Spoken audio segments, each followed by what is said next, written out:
My name's Davida Shinsky, and the title of this program is Live Without Limits, Reach Personal Success on a Daily Basis. And our purpose is to talk to you about mental health, psychology, relationships,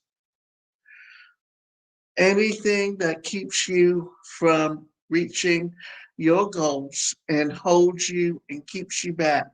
And today's presentation is titled The Six Most Common Boundaries That You Should Know and Set in Your Relationships. Boundaries are just limits. It's a line you draw that you feel protects you emotionally, physically, socially, or spatially. All through life, we are faced with boundaries from the time we were children when our parents said, no hitting your siblings, to adults now having social distancing boundaries enforced.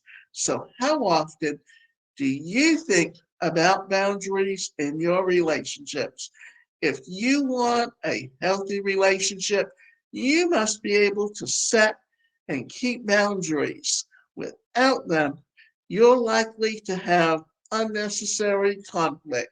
You can set boundaries while you are dating or once you've actually made a commitment to a long term relationship. Conflict can arise even with boundaries, but more conflict will come without them. For example, during the dating stage, men and women may not talk a great deal about each other, having friends of the opposite sex or same sex, depending on where your preferences lay. However, once they've committed to a long term relationship and one or both of them want to hang out with someone who could seem competitive to them, it could cause an issue. Some men don't like their partner to hang out with other guys, even if they say they are just friends. Some women are the same way.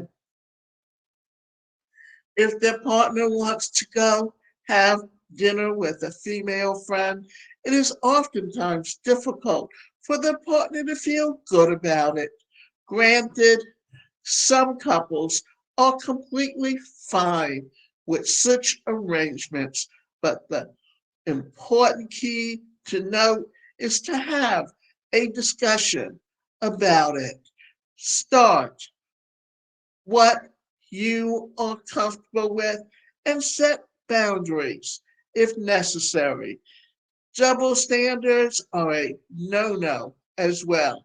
If your partner tells you they are allowed to hang out with someone, but you are not allowed in the same way, that's a double standard and it can cause a relationship to go south in a hurry.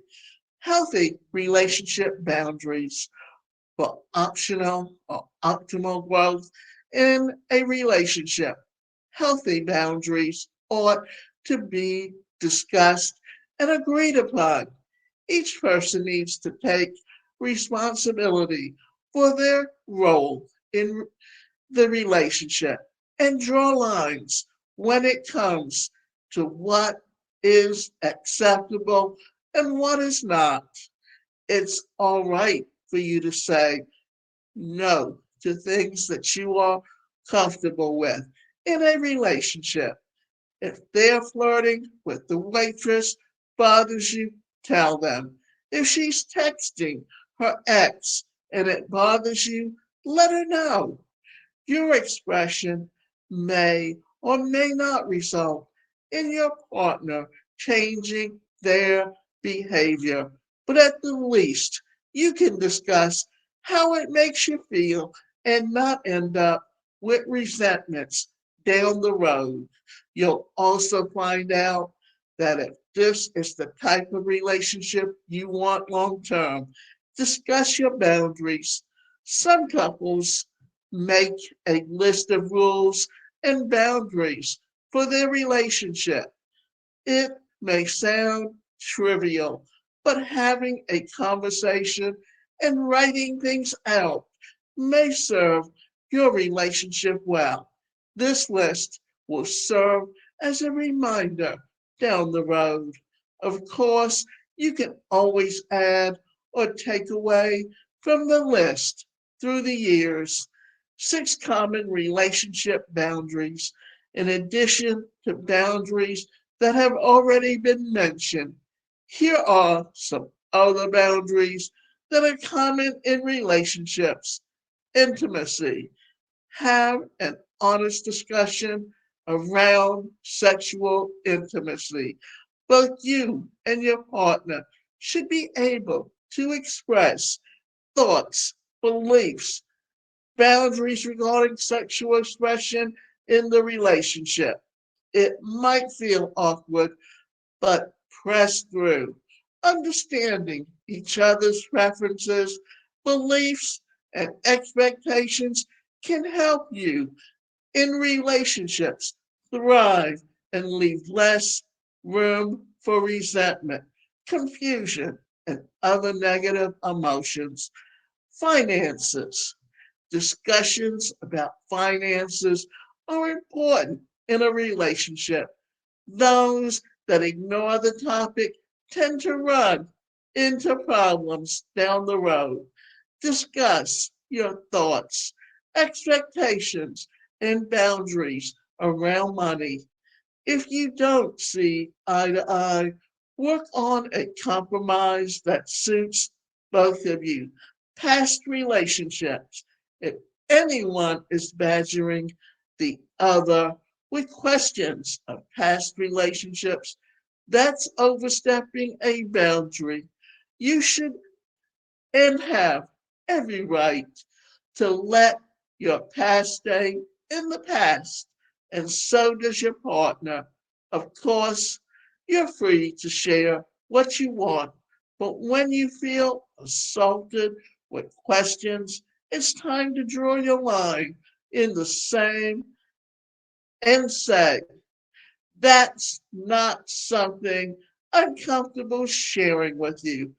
Loved ones, it helps to set some boundaries around those outside your relationship, such as friends and family. Have a discussion about what you both want in terms of visiting hours, family interaction time, and how friendships come into play.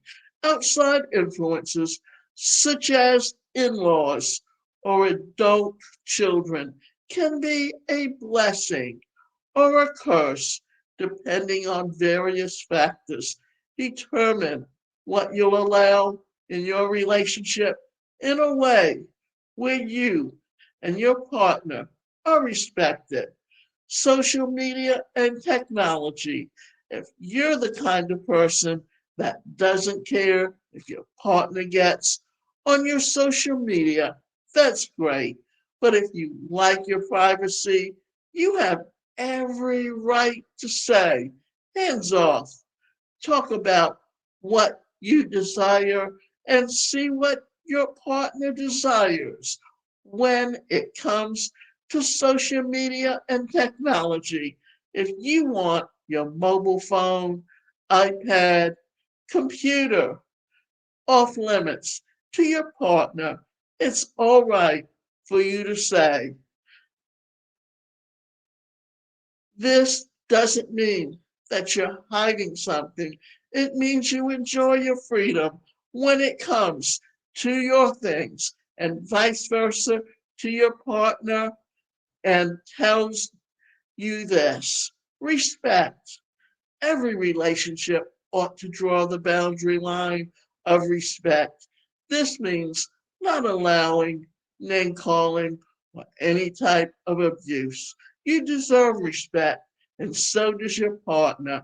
If you're not getting it, store up your boundary line with a serious conversation. Boundaries can enhance relationships. They take shady areas out of the gray into black or white. If boundaries are lacking, there may be confusion, anger, jealousy, or a host of other negative emotions. So think more about what boundaries you have in your relationship and the ones that you'd like to set. Then have a warm discussion around them with your partner. Your relationship will be better for it. And often you also need to think about it this way, that when you look to put together a boundary, often in personal relationships and families, those boundaries are set in childhood.